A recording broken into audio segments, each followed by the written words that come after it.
Buen día, bienvenidos a todos.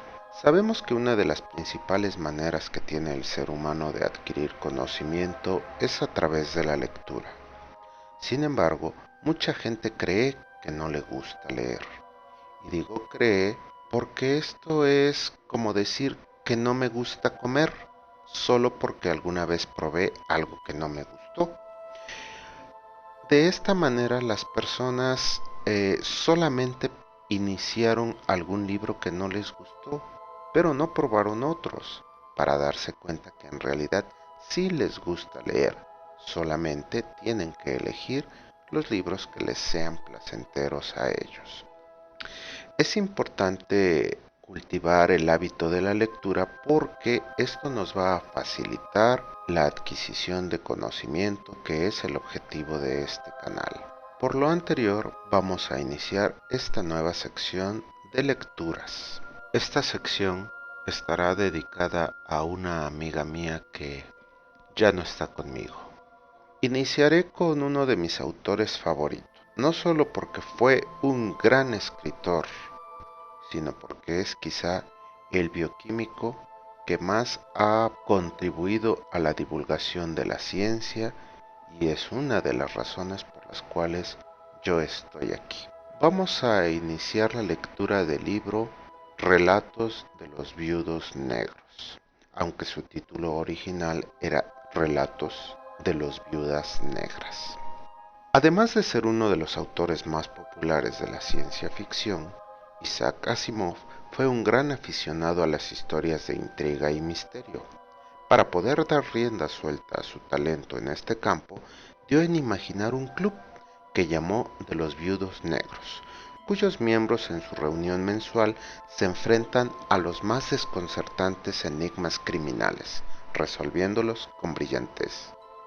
Esta obra reúne una docena de estos curiosos casos que harán disfrutar al aficionado a los casos policiales y detectivescos. En 1990 se publicó nuevamente, pero con el título de Los cuentos de los viudos negros por Alianza Editorial. Vamos a iniciar con la introducción. Lo leeré tal como lo escribió Isaac Asimov. Debido a que mi estilo literario es personal y amistoso, los lectores tienen una tendencia a escribirme en forma personal y amistosa, haciéndome todo tipo de preguntas personales y amistosas. Y debido a que realmente soy lo que mi estilo literario, así tal como es, me hace aparecer, contesto esas cartas.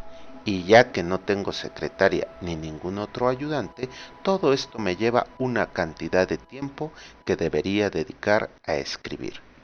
Me parece solo natural, por lo tanto, haber tomado la costumbre de escribir introducciones para mis libros con el fin de responder de antemano a algunas de las preguntas que ya anticipo, deteniendo de este modo algunas de las cartas. Por ejemplo, debido a que escribo sobre muchas cosas, frecuentemente recibo preguntas como estas. ¿Por qué cree usted, un humilde escritor de ciencia ficción, que puede escribir una obra de 2 volúmenes sobre Shakespeare? ¿Por qué usted, un erudito en Shakespeare, decide escribir novelitas sensacionalistas de ciencia ficción? ¿Cómo usted, un bioquímico, tiene la audacia de escribir libros de historia? ¿Qué le hace pensar a usted, un simple historiador que sabe algo sobre ciencia, etcétera? Es casi seguro, por lo tanto, que algunos me preguntarán, ya sea divertidos o exasperados, ¿por qué escribo cuentos de misterio? Pues, por eso, aquí va la explicación.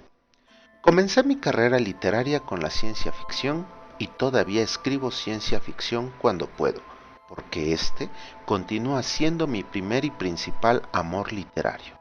Sin embargo, hay muchas cosas que me interesan y entre ellas está el misterio. Me he pasado leyendo cuentos de misterio durante casi tanto tiempo como el que he dedicado a leer ciencia ficción. Recuerdo haber arriesgado la vida cuando, teniendo no más de 10 años, robaba ejemplares de La Sombra, de debajo de la almohada de mi padre mientras él dormía la siesta. Le preguntaba por qué la leía si a mí me estaba prohibido, y él decía que la necesitaba con el fin de aprender inglés, mientras que yo tenía la ventaja de ir al colegio. Yo pensaba que era una pésima razón.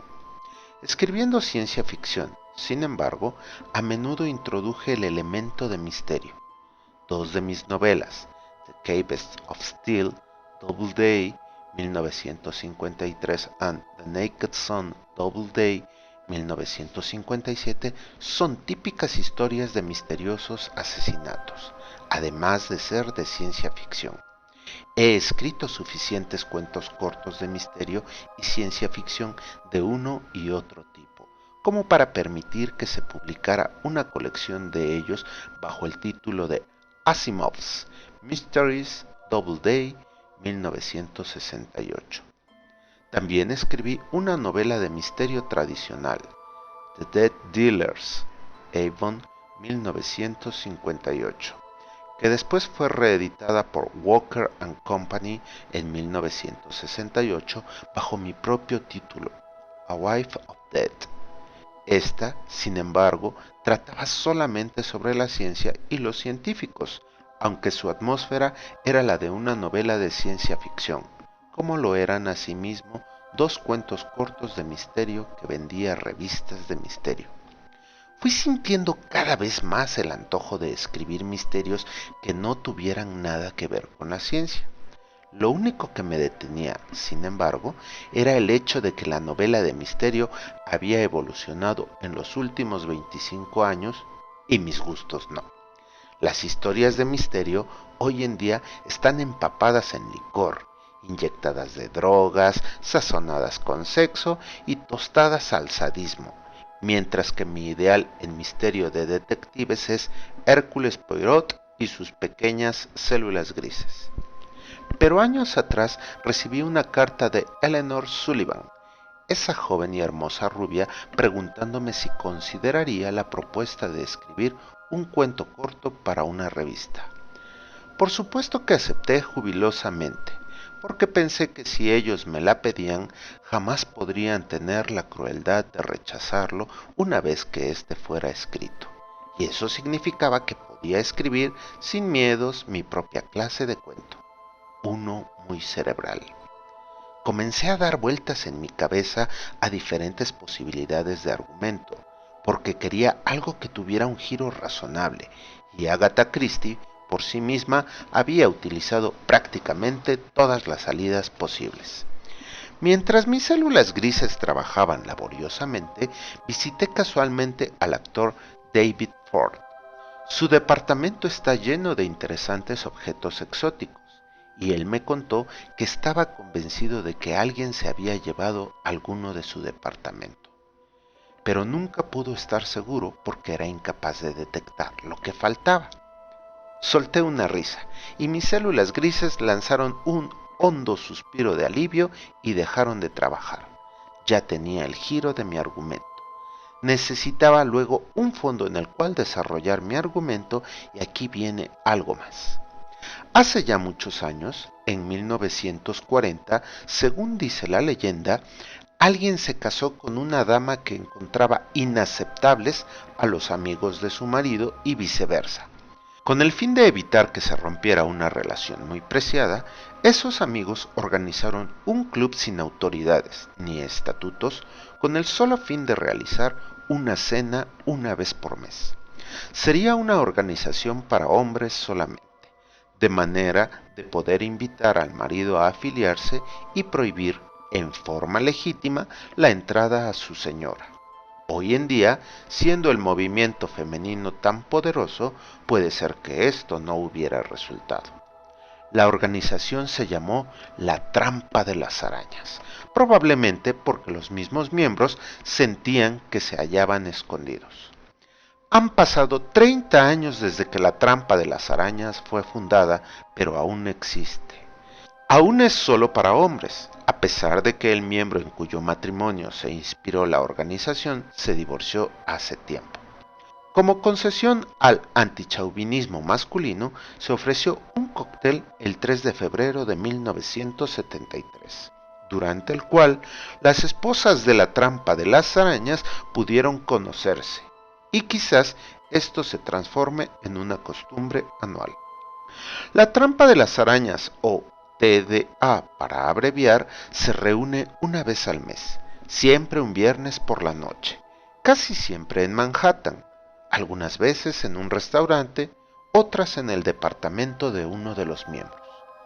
Cada reunión es presidida por 2 voluntarios que costean todos los gastos en esa ocasión y que pueden llevar cada uno un invitado. La concurrencia no pasa normalmente de 12. Desde las 6:30 hasta las 7:30 se bebe y se conversa. Desde las 7:30 hasta las 8:30 se come y se conversa. Y de ahí en adelante se conversa solamente.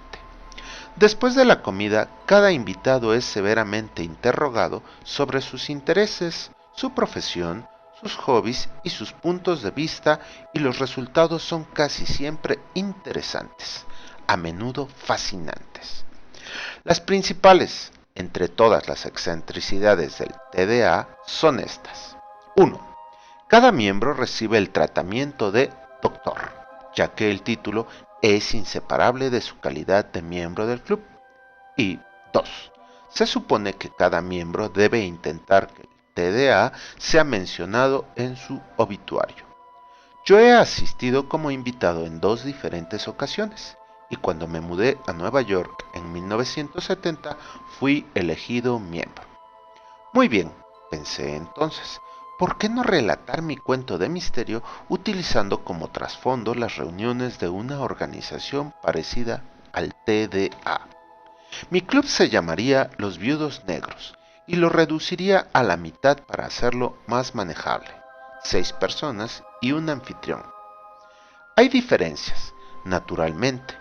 Los miembros del TDA nunca han intentado solucionar misterios en la vida real y ninguno de ellos tiene una idiosincrasia tan definida como los miembros de los Viudos Negros. En realidad, tanto en lo particular como en lo general, los miembros del TDA son gente amable y existe un afecto mutuo que es conmovedor. Por lo tanto, les aseguro que los personajes y los acontecimientos de los cuentos de este libro son de mi propia invención y no tienen semejanza con nadie, ni nada perteneciente al TDA, excepto en la medida en que puedan parecer inteligentes o amables. Henry, el mozo, es particularmente una invención mía y no tiene análogo, ni siquiera lejano, en el TDA. De modo que, teniendo un argumento y un fondo en el cual desarrollarlo, escribí un cuento que llamé La Risita, aunque fue rebautizado con el nombre de La Risita Adquisitiva. Después de vender el primero, no hubo quien me detuviera, por supuesto.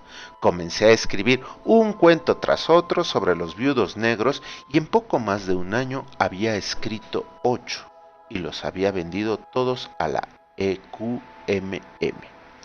El problema era que, a pesar de que me contenía y no escribía todo cuanto quería, aún producía con más rapidez que la apropiada para que la EQMM los publicara.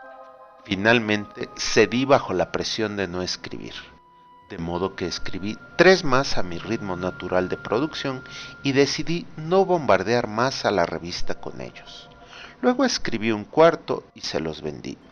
Eso hizo un total de 12, con un número suficiente de palabras como para un libro.